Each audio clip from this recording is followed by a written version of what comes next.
ഒരു ദിവസം ഞാൻ ഓഫീസിലിരിക്കുമ്പോൾ എനിക്കൊരു കോൾ വന്നു. സന്തോഷ് ജോർജ് കുളങ്ങരയല്ലേ? അതെ, എൻ്റെ പേര് ഹുസൈൻ എന്നാണ്, CK ഹുസൈൻ. ഞാനിപ്പോൾ വിളിക്കുന്നത് ദുബായിൽ നിന്നാണ്. ഒരു കാര്യം ചോദിക്കാൻ വേണ്ടി വിളിക്കുന്നത്. ഞാൻ പറഞ്ഞു, പറയൂ, എന്താണ്? അപ്പോൾ അദ്ദേഹം പറഞ്ഞു, താങ്കൾ സൈപ്രസ് എന്നൊരു രാജ്യത്തെക്കുറിച്ച് കേട്ടിട്ടുണ്ടോ? സൈപ്രസ്. ഞാൻ പറഞ്ഞു, കേട്ടിട്ടുണ്ട്. താങ്കൾ അവിടെ ഇതുവരെ പോയിട്ടില്ല അല്ലേ? ഞാൻ പറഞ്ഞു, ഞാൻ പോയിട്ടില്ല. സൈപ്രസ് മനോഹരമായൊരു രാജ്യമാണ്, അതിഗംഭീരമായ ചരിത്രമുള്ളൊരു രാജ്യമാണ്. നിങ്ങൾക്ക് എന്തുകൊണ്ട് അങ്ങോട്ടൊന്ന് പോയിക്കൂടാ? ഞാൻ പറഞ്ഞു, ഞാൻ പോകണമെന്ന് ആഗ്രഹിക്കുന്ന പല രാജ്യങ്ങളിലൊന്നാണ് സൈപ്രസ്. പക്ഷേ ഉടനെ അങ്ങോട്ട് പോകണമെന്ന് എനിക്ക് തോന്നിയിട്ടില്ല. കാരണം അത്ര അതിനേക്കാൾ പ്രാധാന്യമുള്ള മറ്റു പല രാജ്യങ്ങളിലും എനിക്ക് പോകാനുണ്ട്. അതിൻ്റെ തയ്യാറെടുപ്പുകളിലാണ്. അപ്പോൾ അദ്ദേഹം പറഞ്ഞു, ഞാൻ സൈപ്രസ് എയർലൈൻസിൻ്റെ മിഡിൽ ഈസ്റ്റ് ഏരിയയിലെ മാനേജറാണ്. നിങ്ങളെ അവിടേക്കൊന്ന് കൊണ്ടുപോകണമെന്ന് ഞാൻ കുറച്ച് കാലമായിട്ട് ആഗ്രഹിക്കുന്നു. സഞ്ചാരത്തിൻ്റെ സ്ഥിരം പ്രേക്ഷകനാണ് ഞാൻ. സൈപ്രസ് വലിയ ചരിത്രമുള്ളൊരു നാടാണ്, വലിയ സംഘർഷങ്ങളുടെ ഒരു ഭൂമിയായിരുന്നു. നിങ്ങൾക്ക് കഥകൾ പറയാൻ ധാരാളമുള്ളൊരു നാട്. കൂടാതെ ആയിരക്കണക്കിന് വർഷങ്ങളുടെ ചരിത്രാവശേഷിപ്പുകളുണ്ട്. പ്രകൃതിയുടെ അതിമനോഹരങ്ങളായ കാഴ്ചകളുണ്ട്, കടൽ തീരങ്ങളുണ്ട്. കൂടാതെ മെഡിറ്ററേനിയൻ സമുദ്രത്തിലെ ഒരു ദ്വീപാണിത്. മെഡിറ്ററേനിയനിലെ ദ്വീപുകൾ എന്ന് പറയുന്നത് നിങ്ങൾക്കറിയാമല്ലോ, ചരിത്രം നിരവധി കടന്നുപോയ സാംസ്കാരിക കേന്ദ്രങ്ങളാണ്. നമുക്ക് അങ്ങോട്ടൊന്ന് പോയിക്കൂടെ? ഞാൻ പറഞ്ഞു, പോവാം. ഞാൻ അവിടെ നിങ്ങൾക്ക് വേണ്ട എല്ലാ സൗകര്യങ്ങളും ഒരുക്കിത്തരാമെന്ന് പറഞ്ഞാൽ അവിടുത്തെ എല്ലാ കാഴ്ചകളിലേക്ക് എനിക്ക് നിങ്ങളെ കൊണ്ടുപോകാൻ പറ്റും. അതിനുള്ള സംവിധാനങ്ങൾ എനിക്കുണ്ട്, ബന്ധങ്ങൾ അവിടെയുണ്ട്. ശരി, അങ്ങനെയാണെങ്കിൽ പോകാം. അദ്ദേഹം ചോദിച്ചു, എന്ന് പോകാൻ പറ്റും? ഞാൻ പറഞ്ഞു, ഈ സമയത്ത് എനിക്ക് ഷെങ്കൻ വിസയുണ്ട്, ഞാൻ യൂറോപ്പിലെ പല രാജ്യങ്ങളിലേക്കും പോകുന്നുണ്ട്. അത് കഴിഞ്ഞ് ഒരു സമയത്ത് നമുക്ക് പോകാം. അങ്ങനെ കുറച്ച് നാളുകൾ കഴിഞ്ഞു. വീണ്ടും ഈ ഹുസൈൻ വിളിക്കുന്നുണ്ട് എന്നെ ഇടയ്ക്കിടയ്ക്കെല്ലാം. അങ്ങനെ ഇരിക്കുമ്പോൾ ഒരു ദിവസം വിളിച്ചപ്പോൾ ഹുസൈൻ പറഞ്ഞു, താമസിയാതെ പോവുകയാണെങ്കിൽ നന്നായിരിക്കും, കാരണം ഞാൻ ചിലപ്പോൾ സൈപ്രസ് എയർലൈൻസിൽ നിന്ന് മാറാൻ സാധ്യതയുണ്ട്. അപ്പോൾ നോക്കുമ്പോൾ ഒരു ജൂൺ മാസമാണ്. ഈ ജൂൺ മാസം ശരിക്കും പറഞ്ഞാൽ സൈപ്രസിലേക്ക് പോകാൻ ഒട്ടും അനുയോജ്യമായ സമയമല്ല. നമുക്കറിയാം, ഈ സൈപ്രസ് എന്ന് പറയുന്നത് സിറിയയുടെയും ലെബനോൻ്റെയൊക്കെ സമീപത്ത് കിടക്കുന്ന ഒരു ദ്വീപാണ്. അതായത് സിറിയയും ലെബനോനും ദ്വീപല്ല, മെയിൻലാൻഡിലാണ്. പക്ഷേ അവരുടെ പടിഞ്ഞാറ് ഭാഗത്ത് മെഡിറ്ററേനിയൻ കടലിൽ മാറിക്കിടക്കുന്ന ഒരു ദ്വീപാണ് സൈപ്രസ്. ഈ ജൂൺ ജൂലൈ മാസങ്ങളിലൊക്കെ എന്ന് പറഞ്ഞാൽ സൈപ്രസ് നല്ല ചൂടുള്ള സമയമാണ്, ടൂറിസ്റ്റുകൾ ധാരാളമായി എത്താത്തൊരു സമയമാണ്. അപ്പോൾ നമുക്ക് പോകാൻ ഏറ്റവും നല്ല സമയം എന്ന് പറയുന്നത് ഏപ്രിൽ മാസം, അതല്ലെങ്കിൽ സെപ്റ്റംബർ കഴിഞ്ഞ് ഒക്ടോബർ നവംബർ മാസങ്ങളൊക്കെയാണ് സൈപ്രസിൽ ഏറ്റവും അധികം ടൂറിസ്റ്റുകൾ എത്തുന്ന സമയം. പക്ഷേ എനിക്ക് രണ്ട് പ്രശ്നങ്ങളാണ്. ഒന്ന്, ഹുസൈൻ സൈപ്രസ് എയർലൈൻസിൽ നിന്ന് പിരിയാൻ ആഗ്രഹിക്കുന്നു, അവിടെ അദ്ദേഹം അധികം നാളുണ്ടാവില്ല. മാത്രമല്ല, എനിക്ക് ഷെങ്കൻ വിസയുണ്ട്. അപ്പോൾ ഷെങ്കൻ വിസ എന്ന് പറഞ്ഞാൽ യൂറോപ്പിൽ മിക്കവാറും എല്ലാ രാജ്യങ്ങളിലൂടെ സഞ്ചരിക്കാവുന്ന വിസ. ഈ ഷെങ്കൻ വിസ ഉണ്ടെങ്കിൽ സൈപ്രസിലേക്ക് പ്രത്യേകം വേറെ വിസ വേണ്ട, അതധികം താമസിയാതെ അതിൻ്റെ കാലാവധി തീരും. അപ്പോൾ ഞാൻ തീരുമാനിച്ചു, ഓഫ് സീസൺ ആണെങ്കിലും വേണ്ടില്ല, ജൂൺ മാസത്തിൽ തന്നെ സൈപ്രസിലേക്ക് പോയി കളയാം. അപ്പോൾ ഞാൻ എൻ്റെ ടൂറൊക്കെ അറേഞ്ച് ചെയ്യുന്നത് ലൈല ജോർജ് എന്ന് പറയുന്ന ഒരു സ്ത്രീയാണ്. അവർ ട്രാവലോജിക്സ് എന്ന് പറയുന്ന ഒരു ട്രാവൽ കമ്പനിയൊക്കെ നടത്തുന്നുണ്ടായിരുന്നു ദീർഘകാലമായിട്ട്. അവർ ഈ പറഞ്ഞതുപോലെ തന്നെ സഞ്ചാരം കണ്ട് എന്നെ ഇങ്ങോട്ട് വിളിച്ച് എൻ്റെ ട്രാവൽ അറേഞ്ച്മെൻറ്റ്സ്, എയർലൈൻ ബുക്കിങ്ങുകളൊക്കെ പോലുള്ള പല കാര്യങ്ങളും അന്ന് ചെയ്തിരുന്ന ആളുകളാണ്. പിന്നീട് ഒരു 2012-13 ശേഷം ഞാൻ തനിച്ച് എൻ്റെ ട്രാവലുകളൊക്കെ അറേഞ്ച് ചെയ്യുകയും ടിക്കറ്റ് ബുക്ക് ചെയ്യുകയും ഹോട്ടൽ ബുക്ക് ചെയ്യുകയൊക്കെ ചെയ്യുന്ന സ്ഥിതിയിലേക്ക് എത്തി. പക്ഷേ അക്കാലത്തൊക്കെ ഇവരെ പോലുള്ള ടൂർ കമ്പനികളാണ് എനിക്ക് വേണ്ടി ഈ ടിക്കറ്റുകൾ ബുക്ക് ചെയ്തിരുന്നതും ഹോട്ടൽ ബുക്ക് ചെയ്തിരുന്നതും വിസ എടുത്തു തന്നിരുന്നതും ഒക്കെ. അപ്പോൾ ഈ സംഭവങ്ങളൊക്കെ നടക്കുന്നത് 2011 ജൂൺ മാസത്തിലാണ്. അപ്പോൾ ഞാൻ ലൈല ജോർജിനെ വിളിച്ചിട്ട് പറഞ്ഞു, എനിക്ക് സൈപ്രസിലേക്ക് പോകണം, നല്ല ഒരു എയർലൈൻ, അതായത് നല്ലതെന്ന് പറഞ്ഞാൽ ഏറ്റവും ചുരുങ്ങിയ ചിലവിൽ പോകാവുന്ന ഒരു വിമാന ടിക്കറ്റ്, 2 അവിടെ താമസിക്കാനുള്ള ഹോട്ടലുകൾ. ഞാൻ ഹുസൈനുമായിട്ട് സംസാരിച്ച് നമുക്ക് പോകേണ്ട സ്ഥലങ്ങളൊക്കെ തീരുമാനിച്ചു. അപ്പോൾ ലാർനാക്ക എന്ന് പറയുന്ന അവരുടെ സിറ്റിയിലാണ് വിമാനം ചെന്നിറങ്ങുന്ന പ്രധാന ഇൻ്റർനാഷണൽ എയർപോർട്ട്. അപ്പോൾ ലാർനാക്കയിൽ ഒരു 2 ദിവസം, 2 അല്ലെങ്കിൽ 3 ദിവസം, പിന്നെ നിക്കോഷ്യ എന്ന് പറയുന്ന അവരുടെ തലസ്ഥാന നഗരം, പിന്നെ ലിമാസോൾ, പിന്നെ പാഫോസ്, ഇങ്ങനെയൊക്കെയുള്ള സ്ഥലങ്ങളിലേക്ക് പോകാനും അവിടെ താമസിക്കാനൊക്കെയുള്ള സൗകര്യങ്ങൾ എല്ലാം ദിവസങ്ങൾ കൊണ്ട് പെട്ടെന്ന് തന്നെ തയ്യാറാക്കി. ഞങ്ങൾ തീരുമാനിച്ചിരിക്കുന്നത്, ഞാൻ ലാർനാക്ക ഇൻ്റർനാഷണൽ എയർപോർട്ടിലെത്തുമ്പോൾ അതിനൊരു ദിവസം മുമ്പ് തന്നെ ഹുസൈൻ ദുബായിൽ നിന്ന് ലാർനാക്കയിൽ, അതായത് ഈ സൈപ്രസിൻ്റെ ലാർനാക്കയിൽ എത്തിയിട്ടുണ്ടാവും. അവിടെ എന്നെ എയർപോർട്ടിൽ വന്ന് സ്വീകരിക്കും. പിന്നെ നമ്മൾ ഒന്നിച്ച് യാത്ര ചെയ്യുന്നൊക്കെയാണ് തീരുമാനിച്ചിരിക്കുന്നത്. അപ്പോൾ മറ്റൊന്നും അറിയേണ്ട, അദ്ദേഹത്തിന് കാറുണ്ട്, അവിടെ അദ്ദേഹത്തിൻ്റെ കമ്പനിയുടെ ഫെസിലിറ്റികളുണ്ട്. അപ്പോൾ നമുക്ക് വിശദമായിട്ട് ഗംഭീരമായൊരു സഞ്ചാരം നടത്താനാണ് തീരുമാനിച്ചിരിക്കുന്നത്. അങ്ങനെ ഇരിക്കുമ്പോഴാണ് യാത്രയുടെ തലേ ദിവസം എനിക്കൊരു കോൾ വരുന്നു ഹുസൈൻ്റെ അടുത്തുനിന്ന്. സന്തോഷ് ജി, ഒരു വലിയ പ്രശ്നമുണ്ട്. ഈ യാത്രയ്ക്ക് വേണ്ടി നിങ്ങൾ എത്ര പണം മുടക്കിയെങ്കിലും ഞാനത് തിരിച്ചു തരാം. അതിൻ്റെ എല്ലാ നഷ്ടവും ഞാൻ സഹിച്ചോളാം. കാരണം എൻ്റെ ഭാഗത്തുനിന്ന് ഒരു വീഴ്ച വന്നിരിക്കുക. ഞാൻ ചോദിച്ചു എന്ത് പറ്റി? അടിയന്തരമായിട്ട് എനിക്ക് ദുബായിൽ 1-2 മീറ്റിങ്ങുകളിൽ നാളെ മറ്റന്നാളും പങ്കെടുക്കണം. അത് എൻ്റെ സ്ഥാപനത്തിൻ്റെ മീറ്റിങ്ങുകളാണ്. എനിക്ക് അതിൽ നിന്ന് ഒഴിവാകാൻ പറ്റില്ല. ഒരു അടിയന്തര പ്രാധാന്യമുള്ള മീറ്റിങ്ങുകളാണ്. അപ്പോൾ 2 ദിവസം എനിക്കിവിടെ നിന്നേ പറ്റുള്ളൂ. അപ്പം നമ്മുടെ യാത്ര ഒരു 2-3 ദിവസം മാറ്റി വെക്കേണ്ടി വരും. അതിന് വേണ്ടി വരുന്ന ചിലവ് എന്താണെന്ന് വെച്ച് കഴിഞ്ഞാൽ ഞാൻ ചെയ്തോളാം. അപ്പോൾ ഞാൻ പറഞ്ഞു, ഇനി ഇതെല്ലാം റീബുക്ക് ചെയ്യണമെങ്കിൽ ബുദ്ധിമുട്ടാണ്. ഒരു കാര്യം ചെയ്യൂ, നിങ്ങൾക്ക് എപ്പോഴാണ് വരാൻ പറ്റുക? പറഞ്ഞു ആദ്യത്തെ 2 ദിവസം കഴിഞ്ഞ് 3-ാമത്തെ ദിവസം എനിക്കവിടെ വരാം. ഞാൻ പറഞ്ഞു അത് കാര്യമാക്കണ്ട, ഞാൻ തനിച്ച് പൊക്കോളാം. പക്ഷേ നിങ്ങൾക്ക് അവിടെ തനിച്ച് ചെന്നാൽ അവിടെ യാത്ര ചെയ്യാനുള്ള സൗകര്യങ്ങൾ, അവിടെ ഷൂട്ട് ചെയ്യാനുള്ള ഫെസിലിറ്റികൾ ഇതൊക്കെ ഒരുക്കണ്ടേ? അതൊന്നും ഉണ്ടാക്കിയിട്ടില്ലല്ലോ. ഞാൻ പറഞ്ഞു നമ്മൾ ഇത്രയും കാലമായിട്ട് ലോകയാത്ര നടത്തുന്നല്ലേ, കുഴപ്പമില്ല, ഞാൻ തന്നെ പൊക്കോളാം, നിങ്ങൾ അതിനെക്കുറിച്ച് ടെൻഷൻ അടിക്കേണ്ട, നഷ്ടപരിഹാരത്തിൻ്റെ ഒന്നും ആവശ്യമില്ല. നിങ്ങൾ ഫ്രീ ആയ ഉടനെ തന്നെ സൈപ്രസിലേക്ക് വന്നാൽ മതി, നമുക്ക് അവിടെ വെച്ച് മീറ്റ് ചെയ്യാം. ഒടുവിൽ അങ്ങനെ ധാരണയായി.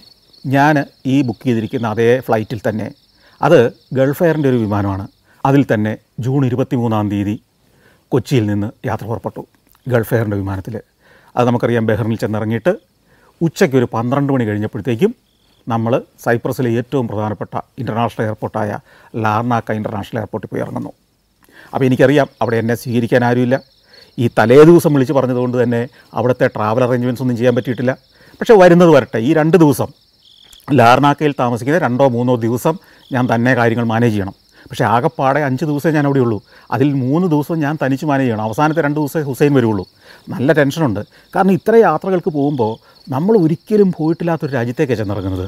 നമ്മൾ ആദ്യമായിട്ട് കാണുന്ന ഒരു രാജ്യം, ആദ്യമായിട്ട് കാണുന്ന മനുഷ്യർ, ആദ്യമായിട്ട് കാണുന്ന പട്ടണം, ഒന്നും ഒരു ലക്കുമില്ല. ഇന്നത്തെ പോലെ അത്ര സൂക്ഷ്മമായിട്ട് ഇൻ്റർനെറ്റിൻ്റെ സാധ്യതകളോ അല്ലെങ്കിൽ ഗൂഗിൾ മാപ്പുകളുടെ സാധ്യതകളോ ഒന്നും ഉപയോഗപ്പെടുത്താൻ പറ്റുന്നൊരു സാഹചര്യം ഒന്നുമില്ല. ഏതായാലും ഞാൻ ധൈര്യപൂർവ്വം അവിടെ എയർപോർട്ടിൽ ചെന്നിറങ്ങി. എൻ്റെ കയ്യിൽ ഷെങ്കൻ വിസ ഉണ്ടായിരുന്നതുകൊണ്ട് തന്നെ പെട്ടെന്ന് തന്നെ വിസ പ്രോസസ്സിംഗ് എല്ലാം കഴിഞ്ഞു, ഇമിഗ്രേഷൻ നടപടിയെല്ലാം കഴിഞ്ഞു.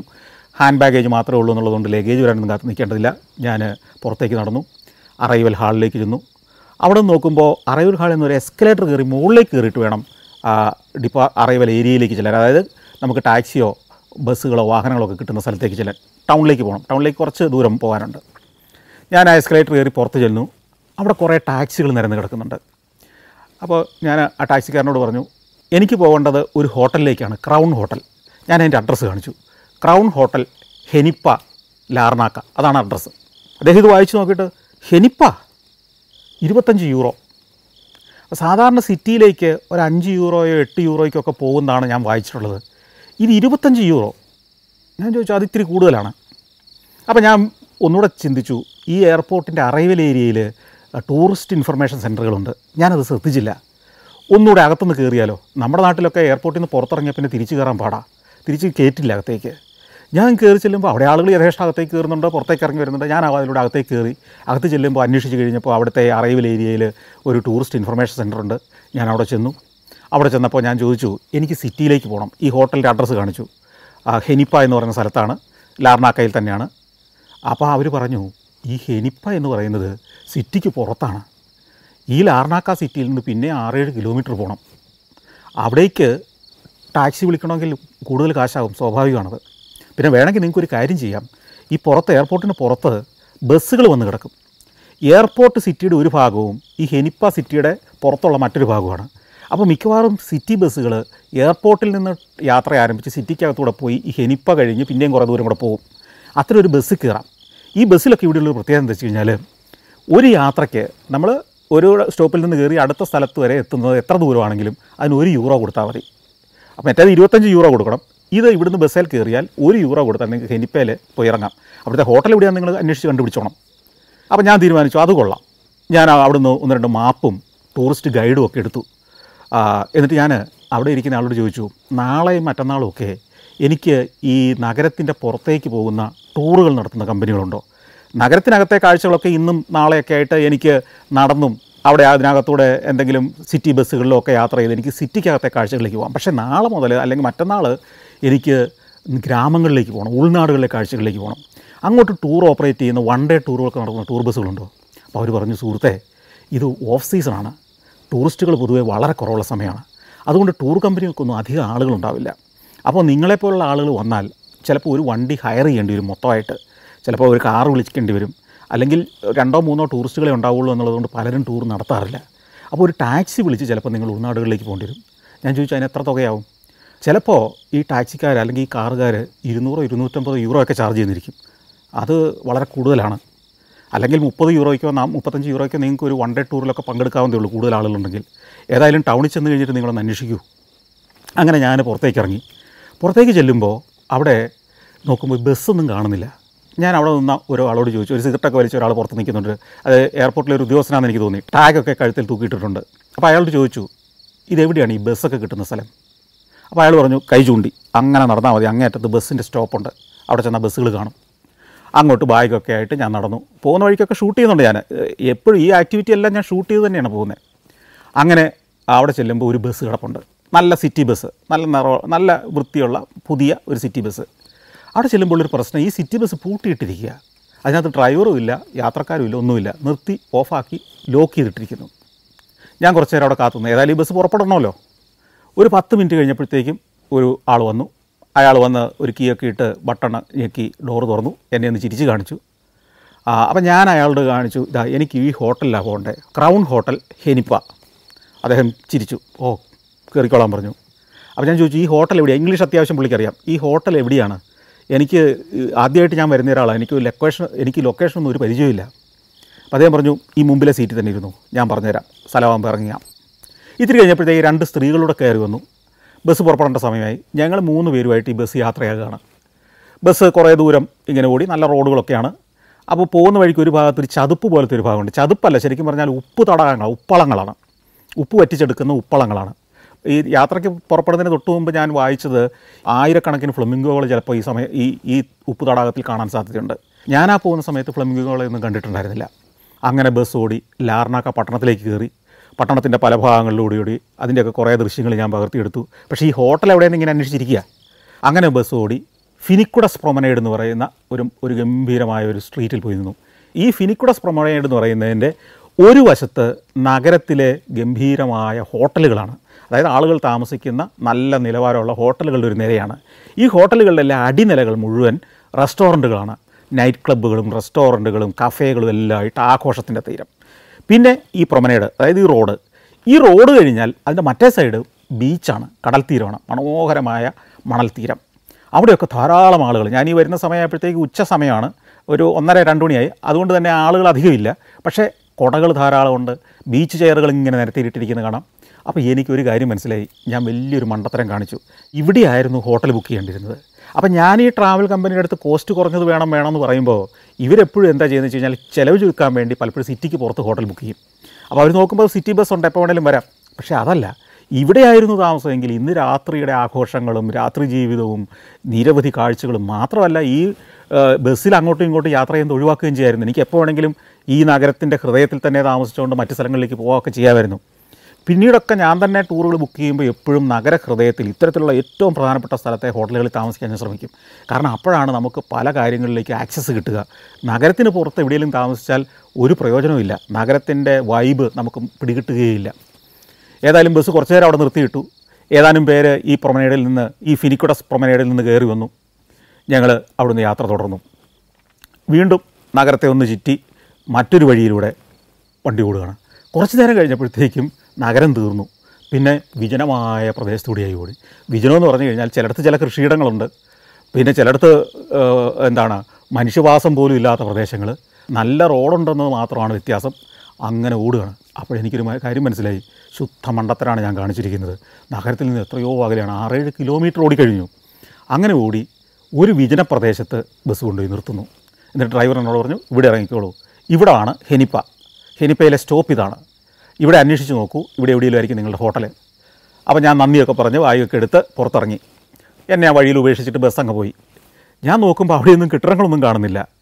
ഒരു വശത്ത് ഒരു ചെറിയ ബോർഡുണ്ട്, ബീച്ചിലേക്കുള്ള ഇതെന്ന് പറഞ്ഞിട്ട്, ബീച്ച് എന്ന് പറഞ്ഞിട്ട് ആരോ മാർക്ക്. പക്ഷേ അങ്ങോട്ട് റോഡൊന്നുമില്ല. ആളുകൾ പള്ളക്കിടയ്ക്കൂടെ ഈ കുറ്റിച്ചെടികളൊക്കെ നിൽക്കുന്നതിന് ഇടയ്ക്കൂടെ നടന്നു പോയൊരു ചെറിയൊരു ഫുട്പാത്ത്. ഞാൻ അതിൻ്റെ മറുവശത്തോട്ട് നോക്കുമ്പോൾ അവിടെയും കുറേ പള്ളകളിങ്ങനെ വളർന്നു നിൽക്കുന്നു.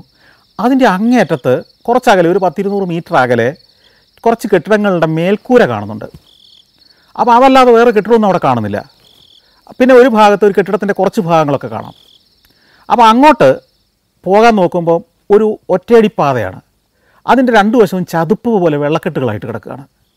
ഞാനിപ്പോൾ ഈ ഒറ്റയടി പാതയിലൂടെ ഈ ചതുപ്പിനിടയ്ക്കൂടെ നടന്ന് ചെല്ലുമ്പോൾ ഇതാണ് ക്രൗൺ ഹോട്ടൽ. ഗംഭീര ഒരു പ്രോപ്പർട്ടിയാണ്. ഞാൻ ബസ് ഇറങ്ങി വന്ന വഴിയിലൂടെ അല്ല ഇങ്ങോട്ട് വരേണ്ടിയിരുന്നത്. അതിന് പ്രധാനപ്പെട്ട റോഡ് വേറെ ഉണ്ടായിരുന്നു.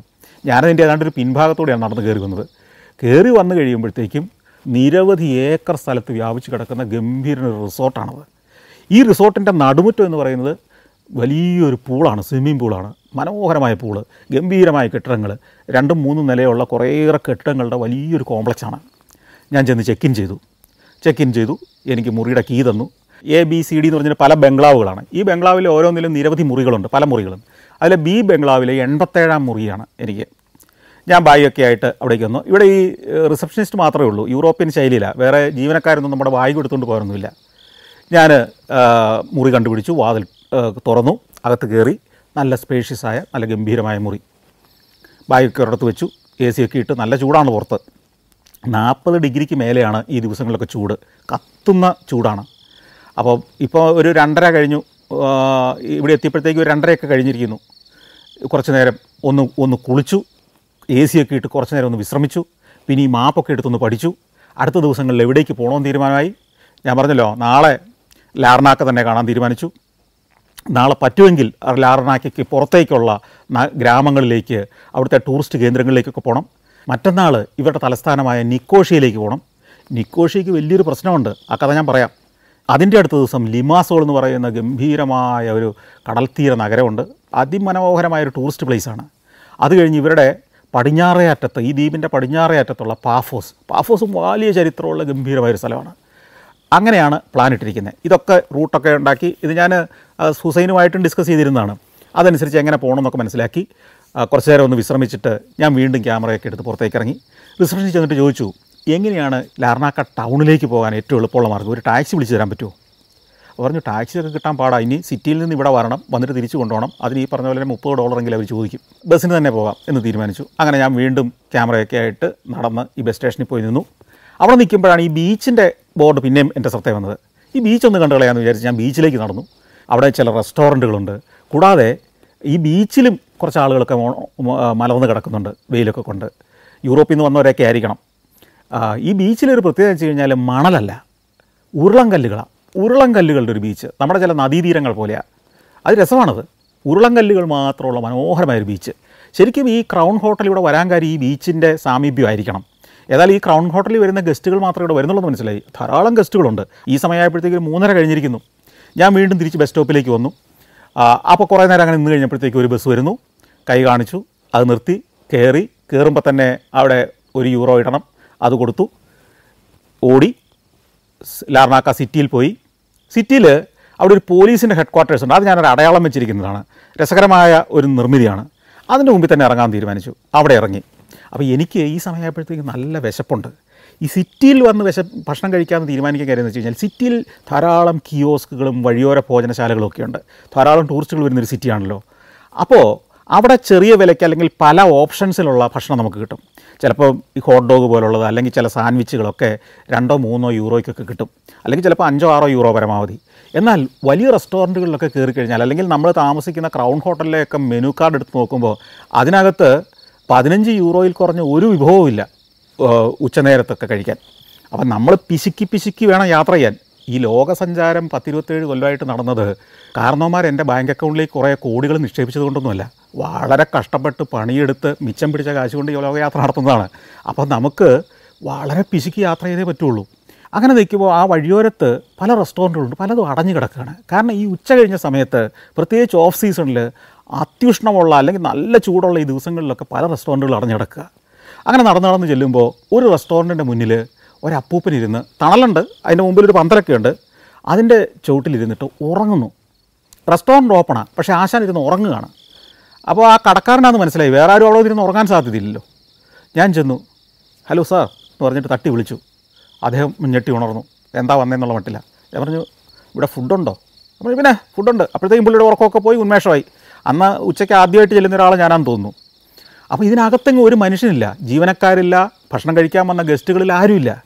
ഇങ്ങനെ പെട്ടെന്ന് തന്നെ എന്നോട് കയറി വരാൻ പറഞ്ഞു. ഞാൻ വാതിൽ തുറന്ന് അകത്ത് കയറി. അകത്ത് തണുപ്പിച്ചിട്ടിട്ടുണ്ട്, AC ഒക്കെ ഉണ്ട്. അപ്പോഴത്തേക്കും ഒരു പയ്യൻ വന്നു. പയ്യനൊരു ചൈനീസ് ലുക്കാണ്. അയാൾ വന്ന് ഒരു മെനു കാർഡൊക്കെ വെച്ചു. അപ്പോൾ ആ മെനു കാർഡിനകത്ത് ഗ്രീക്ക് അക്ഷരങ്ങളൊക്കെയാണ്. വേറൊരെണ്ണം കൊണ്ടുവന്നു അതിനകത്ത് ഇംഗ്ലീഷ് ഉണ്ട്. അതിനകത്ത് നോക്കിയിട്ടും പേരൊക്കെ കണ്ടിട്ട് എന്താ സാധനമെന്ന് മനസ്സിലാകുന്നില്ല. ഒടുവിൽ ഈ പയ്യൻ, ഈ ചൈനീസ് മുഖഭാവമുള്ള പയ്യൻ വന്നിട്ട് പറഞ്ഞു, ഈ വിഭവം നന്നായിരിക്കും, ബീഫ് സ്റ്റേക്ക് ആൻഡ്രിക്കോട്ട് സ്ലൈസ്ഡ് എന്നാണ് അതിൻ്റെ പേര്. Wok stir fried with vegetables എന്നും അതിൻ്റെ അടിയിൽ ബ്രാക്കറ്റിൽ ഇട്ടിട്ടുണ്ട്. ഈ റെസ്റ്റോറൻറ്റ് പേര് വളരെ രസമാണ്. Tasty healthy light food restaurant എന്നാണ് ഇതിൻ്റെ പേര്. അതിനകത്തെ മെനു നോക്കുമ്പം ഇതാണ് അതിൻ്റെ പേരും. അപ്പോൾ അതിനകത്ത് കുറച്ച് ചോറ് പോലൊരു ഭാഗം കാണുന്നുണ്ട് ചിത്രത്തിനകത്ത്. കൂടാതെ മാംസമുണ്ട്. അതിന് 6.95 ആണ് അതിൻ്റെ പ്രൈസ്, യൂറോ. അതായത് 7 യൂറോ എന്ന് കൂട്ടിക്കോ. അപ്പോൾ നമ്മൾ ഗുണിക്കുമല്ലോ. അന്നത്തെ വില വെച്ചിട്ട് 7, 8, 56, 560 രൂപ, ഒരു 600 രൂപ. ഓക്കെ, ഉച്ചഭക്ഷണം അത്രയൊക്കെ കൊടുക്കണമല്ലോ. ഓർഡർ ചെയ്തു. അപ്പോഴത്തേക്ക് ഈ പയ്യൻ, ഓർഡർ എടുത്ത പയ്യൻ തന്നെയാണ് കുക്കും. അയാൾ പെട്ടെന്ന് ഫ്രീസറിനകത്ത് നിന്ന് കുറച്ച് വെജിറ്റബിൾസ് എടുക്കുന്നു, വേറൊരു പാത്രത്തിലേക്ക് കുറച്ച് മാംസം അരിഞ്ഞ് വെച്ചിരിക്കുന്നത് എടുക്കുന്നു, പിന്നെ വേറെന്തൊക്കെ സാധനങ്ങൾ എടുക്കുന്നു. പെട്ടെന്ന് പാത്രം ചൂടാക്കുന്നു, കുറച്ച് എണ്ണ ഒഴിക്കുന്നു, ഇതിനകത്തേക്ക് ഈ വെജിറ്റബിൾസ് എല്ലാം ഇടുന്നു, വറക്കുന്നു, കോരുന്നു. അടുത്തത് ഈ ബീഫിൻ്റെ കഷ്ണങ്ങൾ അതിനകത്തേക്ക് ഇടുന്നു, എന്തൊക്കെയോ സോസുകൾ അതിനകത്തോട്ട് ഒഴിക്കുന്നു, ഇളക്കുന്നു, പൊരിക്കുന്നു, മണം, ആവി, പുക ഒക്കെ വരുന്നു. ഭയങ്കര ക്വിക്കാണ്, വളരെ ഫാസ്റ്റാണ്. ഞാനിതെല്ലാം കണ്ടു നിൽക്കുകയാണ്. ഞാൻ കുറേയൊക്കെ ഷൂട്ട് ചെയ്യുന്നുണ്ട്. ഇവൻ്റെ പ്രവർത്തനങ്ങൾ കണ്ടാൽ നമുക്ക് രസം തോന്നുന്ന മട്ടിലാണ്. അതിനകത്ത് കുറച്ച് ചോറൊക്കെ ഇടുന്നു, ഇളക്കുന്നു. ചൈനീസ് ഫുഡ് ഉണ്ടാക്കുന്ന പോലെയൊക്കെ തന്നെയാണ്. എനിക്ക് ഒരു സംശയം, ഇത് ചൈനീസ് ഫുഡ് തന്നെയാണോ എന്നൊരു സംശയമായി. ഏതായാലും ഒരു 10 മിനിറ്റ് കൊണ്ട് ഇവൻ ഇതെല്ലാം റെഡിയാക്കി എടുത്തുകൊണ്ട് വന്നു. അപ്പോൾ ഞാൻ പറഞ്ഞു, ഒരു കാര്യം ചെയ്താലോ, പുറത്തിരുന്നാൽ എനിക്ക് പുറത്തെ കാഴ്ചകൾ കാണാം, തെരുവിൻ്റെ കാഴ്ചകൾ കാണാം. അവിടെ നല്ല തണലുണ്ട്, തണുപ്പുണ്ട്. ശരി, അവിടെ ഇരിക്കാമെന്ന് പറഞ്ഞിട്ട് പുറത്തെ ഒരു മേശയെ കൊണ്ട് ഇതെല്ലാം കൊണ്ടുവന്ന് സെറ്റ് ചെയ്തു. ഞാനിരുന്ന് ഭക്ഷണം കഴിച്ചു, ഈ പൈസയൊക്കെ കൊടുത്തു, തെരുവിലേക്ക് ഇറങ്ങി നടന്ന് ഞാൻ ഫിനിക്കുഡസ് പ്രൊമനേഡിലേക്ക് എത്തി. ഈ ഫിനിക്കുഡസ് പ്രൊമനേഡ് നമ്മൾ അങ്ങ് പോയപ്പോൾ കണ്ടതാണ്. അപ്പോൾ ബീച്ചിലേക്ക് ചെല്ലുന്നു. അപ്പോഴത്തേക്കും മണി ഒരു 4:30 സൂര്യൻ അസ്തമിച്ചിട്ടില്ല, പക്ഷേ ചൂട് കുറഞ്ഞു. ഇവിടെ ഈ സമ്മർ കാലങ്ങളിലൊക്കെ ഒരു 7:30, 8 മണിയാകും സൂര്യൻ അസ്തമിക്കാൻ. പക്ഷേ ഇപ്പോഴും വെയിലൊക്കെ ഉണ്ട്. പക്ഷേ വെയിലിൻ്റെ തീവ്രത കുറഞ്ഞു, ചൂടിൻ്റെ തീവ്രത കുറഞ്ഞു. ബീച്ചിൽ ധാരാളം ആളുകൾ, നിരവധി കുടകൾ നാട്ടി നിർത്തിയിരിക്കുന്നു, നിരവധി ബീച്ച് ചെയറുകളുണ്ട്. അവിടെ എല്ലാ ആളുകൾ ഈ ബീച്ച് ചെയറുകളിൽ കിടന്നുറങ്ങുന്നുണ്ട്. ധാരാളം ആളുകൾ ബീച്ചിലുണ്ട് ഈ സമ്മർ ആണെങ്കിൽ കൂടി. ചില കുട്ടികളെന്ന് പറഞ്ഞാൽ കൊച്ചു കുട്ടികൾ, 1, 1.5 വയസ്സുള്ള കുട്ടികളൊക്കെ, അല്ലെങ്കിൽ 2 വയസ്സിൽ താഴെ പ്രായമുള്ള കുട്ടികളൊക്കെ ഈ വെള്ളത്തിൽ കൂടെ ഇറങ്ങി അങ്ങ് പോവുക ബീച്ചിൽ കൂടെ. ഇവരുടെ മാതാപിതാക്കൾ ഏതോ ഒരു ബീച്ച് കയറി സുഖമായിട്ട് കിടന്ന് ഉറങ്ങുകയാണ്, അല്ലെങ്കിൽ പുസ്തകം വായിച്ചുകൊണ്ടിരിക്കുകയാണ്, അല്ലെങ്കിൽ വെയിൽ കായുകയാണ്. അവർ മൈൻഡ് ചെയ്യുന്നില്ല. കുട്ടികൾ വെള്ളത്തിൽ ചെല്ലുന്നു, തിരയടിക്കുന്നു, മറിഞ്ഞു വീഴുന്നു, തന്നെത്താൻ ഏറ്റു നിൽക്കുന്നു, തിരിച്ചോടുന്നു, വീണ്ടും വെള്ളത്തിലേക്ക് ഇറങ്ങുന്നു. ഇങ്ങനെയാണ് ജീവിതം പഠിപ്പിക്കുന്നത്. അവിടെ തന്നെത്താൻ സർവൈവ് ചെയ്ത് ജീവിക്കാനുള്ള പരിശീലനം കൊടുക്കുകയാണ്. അപ്പോൾ അതെല്ലാം ഷൂട്ട് ചെയ്ത് ആ കാഴ്ചകളെല്ലാം കണ്ടു. ഈ പ്രൊമനേഡിലേക്ക് വരുമ്പോൾ അവിടെയുണ്ട് കുറേ കച്ചവട പീടികകൾ, അതായത് ടൂറിസ്റ്റുകൾക്ക് വേണ്ടിയുള്ള സ്വീറ്റ്സ് വിൽക്കുന്ന പലതരം ക്യാൻഡികളും ടോഫികളും ഒക്കെ വിൽക്കുന്ന കടകൾ. അവിടെ വിചിത്രമായ ചില പ്രത്യേക വിഭവങ്ങളുണ്ട്. ഈ പ്രദേശത്തിൻ്റെ പലഹാരങ്ങൾ തൂക്കിയിട്ടിരിക്കുന്ന ചില കടകൾ. അവിടെ നിരവധി സ്വീറ്റ്സ്, പലതരം വിഭവങ്ങളുണ്ട്. അവിടെ നിന്നൊക്കെ ആളുകൾ വാങ്ങിച്ചുകൊണ്ട് പോകുന്നുണ്ട്. ഞാൻ ഈ പ്രൊമനേഡിൽ നിൽക്കുമ്പോൾ ഒരു സൈക്കിൾ റിക്ഷ ചവിട്ടിക്കൊണ്ട് വരുന്നു. ഈ സൈക്കിൾ റിക്ഷ എന്ന് പറഞ്ഞാൽ നമ്മൾ കണ്ടിട്ടുള്ള തരത്തിലോ നമ്മുടെ മനസ്സിലുള്ള തരത്തിലോ ഉള്ള സൈക്കിൾ റിക്ഷയല്ല. ന്യൂയോർക്കിലൊക്കെ ഞാൻ ഇത്ര സൈക്കിൾ റിക്ഷകൾ കണ്ടിട്ടുണ്ട്. ഒരു മോഡേൺ സൈക്കിൾ റിക്ഷയാണ്, ഒരു ഇലക്ട്രിക് സൈക്കിൾ റിക്ഷ പോലെ നമുക്ക് തോന്നും. ഒരു ചെറിയ വിമാനത്തിൻ്റെ പതിപ്പ് പോലെ, അതിന് 3 ചക്രം ഉണ്ടെന്നേ ഉള്ളൂ. അപ്പോൾ ഈ സൈക്കിൾ റിക്ഷക്കാരൻ എൻ്റെ അടുത്ത് വന്നിട്ട് ചോദിച്ചു, നിങ്ങൾക്കൊരു റൈഡ് വേണോ? ഞാൻ പറഞ്ഞു, എത്ര രൂപയാണ്? അപ്പോൾ പറഞ്ഞു 6 യൂറോ. ഞാൻ ചോദിച്ചു, 6 യൂറോയ്ക്ക് എത്ര സമയം എന്നെ കൊണ്ടുപോകും? 15 മിനിറ്റ് നേരം ഈ പ്രധാന തെരുവിൽ കൂടെ എല്ലാം പോകും. ആ 15 മിനിറ്റ് കൊണ്ട് ഇവിടുത്തെ പ്രധാനപ്പെട്ട കാഴ്ചകളൊക്കെ നിങ്ങൾക്ക് വണ്ടിയിലിരുന്ന്, ഈ സൈക്കിൾ റിക്ഷയിലിരുന്ന് കാണാം. തിരിച്ചു കൊണ്ടുവന്നാക്കും. അത് കഴിഞ്ഞ് നിങ്ങൾക്ക് വേണം പിന്നെ വീണ്ടും ഇതേ വഴിയോടെ ഒന്നുകൂടെ പോയാൽ മതിയല്ലോ. ഞാനിതെല്ലാം പരിചയപ്പെടുത്തി തരും. ഒരു 5-6 പ്രധാന സ്ഥലങ്ങളുടെ പേര് പറഞ്ഞു. ഇവിടുത്തെ കാസിലുണ്ട്, ലാർണാക്ക കാസിൽ കാണിക്കും, പിന്നെ അജിയോസ് ലാസറസ് ദേവാലയം കാണിക്കും, പിന്നെ മോസ്ക് കാണിക്കും, പുരാതന നഗരാവശിഷ്ടങ്ങൾ കാണിക്കും. ഇങ്ങനെ കുറച്ച് ഒരു 5-6 സ്ഥലങ്ങൾ കാണിച്ചിട്ട് 15 മിനിറ്റ് കൊണ്ട് തിരിച്ചുകൂടെ കൊണ്ടുവരും. 6 യൂറോ. ശരി, എനിക്കൊരു പരിചയക്കാരനെ ഇതുവരെ അവിടെ നഗരത്തിൽ കിട്ടിയിട്ടില്ല. ഇയാൾ വഴി ഒരു ബന്ധം ഉണ്ടാക്കാൻ പറ്റുമോ, നാളത്തെ യാത്രകൾക്കുള്ള ഒരു കണക്ഷൻ ഉണ്ടാക്കാൻ പറ്റുമോ എന്നുള്ളതാണ് ഞാൻ ചിന്തിക്കുന്നത്. നമ്മൾ കിട്ടുന്ന ഒരു ബന്ധവും നഷ്ടപ്പെടുത്താൻ പാടില്ല ഇത്തരം ഒറ്റയ്ക്കുള്ള യാത്രകളിൽ. പ്രത്യേകിച്ച് നമുക്ക് വഴികാട്ടിയായി, സുഹൃത്തുക്കളായി, അല്ലെങ്കിൽ ആരും ഇല്ലാത്ത ഇത്തരം സ്ഥലങ്ങളിലെത്തുമ്പോൾ. ഞാൻ 6 യൂറോ എങ്കിൽ 6 യൂറോ കൊടുക്കാൻ തീരുമാനിച്ചു. കയറിയിരുന്നു, പുറകിൽ നിന്ന് ഷൂട്ട് ചെയ്യണം. അപ്പോൾ ഞാൻ പരിചയപ്പെട്ടു. എന്താ പേര്? മാക്ക് എന്നാണ് പേര്. ഇയാളുടെ അല്ല ഈ സൈക്കിൾ റിക്ഷ, ഒരു കമ്പനിയുടേതാണ്. ഇതിനൊരു മുതലാളിയുണ്ട്. ഇയാൾ ചവിട്ടാൻ ഏൽപ്പിച്ചിരിക്കുക. അപ്പോൾ ഒരു ദിവസം ഒരു 50 യൂറോയ്ക്കെങ്കിലും കളക്ഷൻ ഉണ്ടെങ്കിലേ ഇയാൾക്ക് മുതലാവുള്ളൂ. കാരണം 25 യൂറോയെ ഇയാൾക്ക് കിട്ടുള്ളൂ. 25 യൂറോ കമ്പനി ഈ സൈക്കിൾ റിക്ഷയുടെ ഉടമയ്ക്ക് കൊടുക്കണം. അപ്പോൾ ഈ 25 യൂറോ കൊണ്ട് ഒരു ദിവസം കഴിയണം ഈ മനുഷ്യന്. അപ്പോൾ ഇയാളുടെ വീട്, ഇയാൾ ജനിച്ചത് ഈജിപ്തിലാണ്, സായിപ്പാണ്. പഠിച്ചതും വളർന്നതൊക്കെ UK യിലാണ്. പിന്നെ ഇപ്പോൾ ഇങ്ങോട്ട് വന്നിരിക്കുകയാണ്, തൊഴിൽ തേടി വന്നിരിക്കുകയാണ്. ഒന്ന് ആലോചിച്ച് നോക്കിയേ, ഈ സൈപ്രസിലേക്ക് തൊഴിൽ തേടി വന്ന ഒരാൾ, അയാൾക്ക് കിട്ടിയ തൊഴിലോ ഈ സൈക്കിൾ റിക്ഷ. 6-7 ദിവസമായിട്ടുള്ള ഈ പണി തുടങ്ങിയിട്ടുള്ളതുകൊണ്ട് അധികം ഓട്ടോ ഒന്നും കിട്ടിയിട്ടില്ല. ഇന്ന് 1-2 പേരെയാണ് ഇതിനകം കിട്ടിയത്. ഇപ്പോഴത്തേക്കും നേരെ 5 മണിയൊക്കെ ആകാറായി. പുള്ളി പറഞ്ഞ് ഭയങ്കര നഷ്ടമാണ്. പിന്നെ ടൂറിസ്റ്റ് സീസൺ ആകുമ്പോഴത്തേക്കും പിക്കപ്പ് ചെയ്യുന്നുള്ള പ്രതീക്ഷയിൽ ഞാനിങ്ങനെ ചവിട്ടുക. കാരണം ഈ സൈക്കിൾ റിക്ഷ വേണ്ടെന്ന് വെച്ചാൽ വേറെ ആരെങ്കിലും എടുത്തുകൊണ്ട് പോയെങ്കിലോ, വേറെ ആരെങ്കിലും ഇതിൽ അവകാശം സ്ഥാപിച്ചെങ്കിലോ. അപ്പോൾ ഈ കിട്ടിയ പണി കളയണ്ട. ഇങ്ങനെ ഞങ്ങൾ വിശേഷങ്ങളൊക്കെ പറഞ്ഞ് അതൊക്കെ ഷൂട്ട് ചെയ്ത് ഇങ്ങനെ പോവുകയാണ്. അപ്പോൾ ഈ അജിയോസ് ലാസറസ് പള്ളി കാണിച്ചു, ഈ സിറ്റാഡൽ ഒരു കോട്ട കാണിച്ചു തന്നു, അവിടുത്തെ മോസ്ക് കാണിച്ചു തന്നു, ഇടത്തെരുവുകളിലൂടെയൊക്കെ പോയി. അപ്പോൾ ഒരു 15 മിനിറ്റായി, ഞങ്ങൾ വളരെ ഫ്രണ്ട്ലി ആയി. അപ്പോൾ ഞാൻ എന്നെക്കുറിച്ച് ചോദിച്ചു. അപ്പോൾ ഞാൻ പറഞ്ഞു, ഞാൻ ഇങ്ങനെ വന്നതാണ്, ഞാനൊരു ട്രാവലോഗ് ചെയ്യുന്നയാളാണ്, ടെലിവിഷന് വേണ്ടിയിട്ട് യാത്രാവിവരണ പരമ്പരകൾ ചെയ്യുകയാണ്. അതൊക്കെ പുള്ളിക്ക് എക്സൈറ്റഡായി. അയാൾ എനിക്കൊരു അഭിമുഖമൊക്കെ തന്നു. ഞാൻ ഇയാളോട് ചോദ്യങ്ങളൊക്കെ ചോദിച്ചു. അപ്പോൾ പുള്ളിക്ക് എക്സൈറ്റ്മെൻറ്റ് കൂടിയിട്ടുള്ള പറഞ്ഞു, ഞാനൊരു കാര്യം ചെയ്യാം, ഇപ്പോൾ 15 മിനിറ്റ് ആയെങ്കിൽ ഞാനൊരു 5 മിനിറ്റ് കൂടെ ഫ്രീ ആയിട്ട് കൊണ്ടുപോകാം. അങ്ങനെ അയാൾ വേറൊരു ഭാഗത്തോട്ട് കൊണ്ടുപോയി ഒരു കടൽപ്പാലത്തിലേക്ക് ഈ സൈക്കിൾ റിക്ഷ കയറ്റി. കടൽപ്പാലം മരം കൊണ്ട് പണിതൊരു കടൽപ്പാല. ആ കടലിലേക്ക് ഇറങ്ങിക്കിടക്കുന്ന കടൽപ്പാലത്തിൽ കൂടെ കുറേ പോയി. അങ്ങനെ ചെല്ലുമ്പോൾ ഒരു മറീനയാണ് ഒരു ഭാഗത്ത്. അതായത് ഈ യോട്ടുകളും ആഡംബര ബോട്ടുകളും എല്ലാം നിർത്തിയിട്ടിരിക്കുന്ന ഒരു മറീന.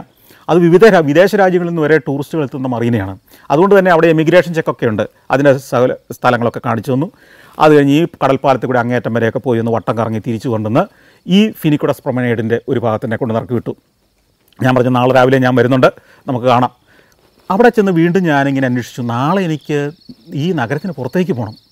പലരോടും ചോദിച്ചു. ടൂർ കമ്പനികളുടെ ഓഫീസുകളൊക്കെ അവിടെയുണ്ട്. അവരോട് ചോദിക്കുമ്പോൾ അവരും പറയുന്നത് ഇത് തന്നെയാണ്, നിങ്ങൾക്ക് വേണ്ടി ഒരു കാറ് നിങ്ങൾ വേണമെങ്കിൽ ഹയർ ചെയ്യേണ്ടി വരും. കാരണം ഈ ഗ്രാമങ്ങളിലേക്കൊന്നും പോകാൻ ആളുകളില്ല. ഒരു ദിവസത്തേക്ക് ഒരു കാർ എടുക്കണമെങ്കിൽ 100-150 യൂറോ എങ്കിലും കൊടുക്കണം. നെഗോഷിയേറ്റ് ചെയ്ത് വന്നപ്പോൾ ഒരു 150 യൂറോ കൊടുത്താൽ ഒരു ദിവസത്തേക്ക് കാർ വിട്ടു തരാമെന്നൊക്കെ പറഞ്ഞു. ഈ 150 യൂറോ എന്ന് പറഞ്ഞാലും വലിയ തുകയാണ്. അപ്പോൾ 2-3 ദിവസം എന്ന് പറഞ്ഞാൽ 30,000 രൂപയായി. അത് വലിയ തുകയാണ് എന്നെ സംബന്ധിച്ചിടത്തോളം ആ സമയത്ത്. അപ്പോൾ ഞാൻ വേറെ എന്തെങ്കിലും വഴി കണ്ടുപിടിക്കാം, ഇനി ഒരു നിവൃത്തിയില്ലെങ്കിൽ നാളെ അങ്ങനെ പോകാം. ഏതായാലും ഈ സമയമൊക്കെ ആയപ്പോഴത്തേക്കും സന്ധ്യയായി. അതായത് നേരം ഈ ഇരുണ്ട് തുടങ്ങി. ഒരു 7:30-8 മണിയൊക്കെ ആയിട്ടുണ്ടാവും. എനിക്ക് നല്ല ഉറക്കം വരാൻ തുടങ്ങി. ഇന്നലെ രാത്രി ഞാൻ ഉറങ്ങിയിട്ടില്ല, നല്ല ചൂടും. അപ്പോൾ ഹോട്ടലിലേക്ക് മടങ്ങാൻ തീരുമാനിച്ചു. ഇനി നാളെ രാവിലെ എന്തെങ്കിലും ഒരു വഴി കണ്ടുപിടിക്കാം. അങ്ങനെ ഞാൻ അടുത്ത ബസ് നോക്കി. ഞാൻ താമസിക്കുന്ന റിസോർട്ടുകാർ പറഞ്ഞിട്ടുണ്ട് 430-431 ബസ്സൊക്കെ ഈ വഴിക്ക് വരുന്നതാണ്. അത് തിരിച്ചു പോകാനും അങ്ങോട്ട് വരാനും ഒക്കെ 430 നമ്പർ കാണിച്ചിരിക്കുന്ന ബസ്സുകളിലൊക്കെ കയറാം. അങ്ങനെ ഈ പ്രൊമനേഡ് നിൽക്കുമ്പോൾ 430 ബസ് വന്ന് കിടപ്പുണ്ട്. അതിൽ ചെന്ന് കയറി. അത് കുറേ നേരം കൂടെ അവിടെ കാത്തു കിടന്നു. കുറച്ച് ആളുകൂടെ വന്ന് നിറയാൻ നോക്കുന്നു. അങ്ങനെ സന്ധ്യ ആയപ്പോൾ ഈ ബസ്, അതായത് അപ്പോഴും മണി 8:30 ആയിട്ടുണ്ട്, അവിടുന്ന് ബസ് നഗരം പിന്നിട്ട് ഹെനിപ്പയിലേക്ക് കൂടി. ഞാൻ ഹെനിപ്പയിൽ ചെല്ലുമ്പോൾ നല്ല ഇരുട്ടാണ്. അവിടെ ബസ് കൊണ്ടുപോയി നിർത്തി ഈ വഴിയിൽ ഇറക്കി വിട്ടു.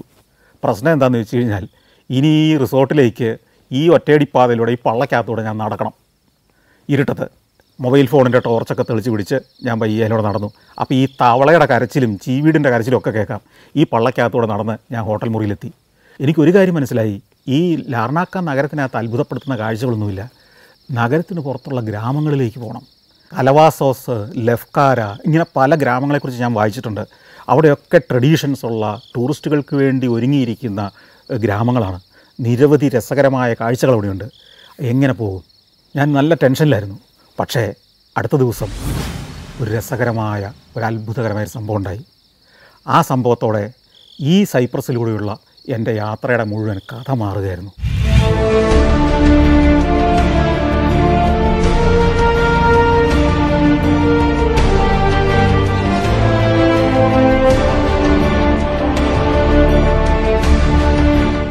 Morocco, north Macedonia, Kazakhstan, Zambia, Zimbabwe.